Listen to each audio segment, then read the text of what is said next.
ए DJ वाला भैया next लो पा बाकी राज मूड फुल हाई फाई जैसे ही उस स्टेज पे आई पूरा क्राउड कनेक्ट हो जाए।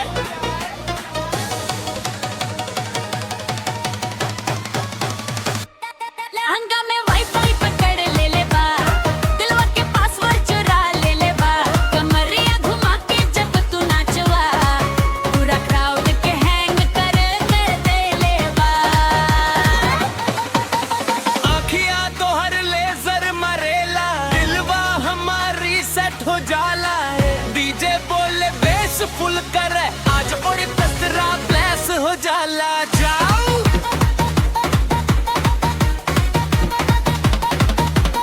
लाल चुनरिया उड़ेला हवा में हम दिलवा फंस गइल तोहरे अमतान। स्टेज पे जब तू एंट्री मार्स का पूरा भीड़ डूब जाला नशा में।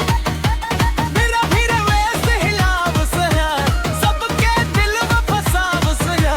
डीजे बोले once more baby तू स्माइल दे के घायल कर। झुमका चमके डिस्को लाइटर तू लाग प्योर नहीं ते फिर गीत पल रे जब हैवी बेस ते सब नाचे हो नाइट है। लहंगा में वाईफाई पकड़ ले ले बा, दिलवा के पासवर्ड चुरा ले ले बा। लहंगा में वाईफाई पकड़ ले ले बा, पूरा मर्द के लोग ले ले बा।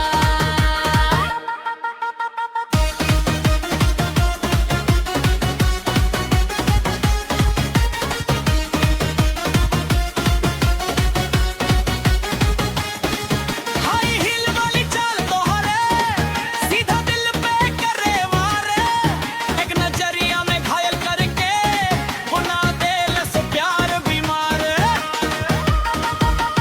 फोनवा पे रील बन जाला लखम हर लाइन ट्रेंड है अचारा लखम है डैश गिरा के नरले बिरा गोरट स्ट्रक से हो जाला चला। आँखियाँ तोहार फुल नशीली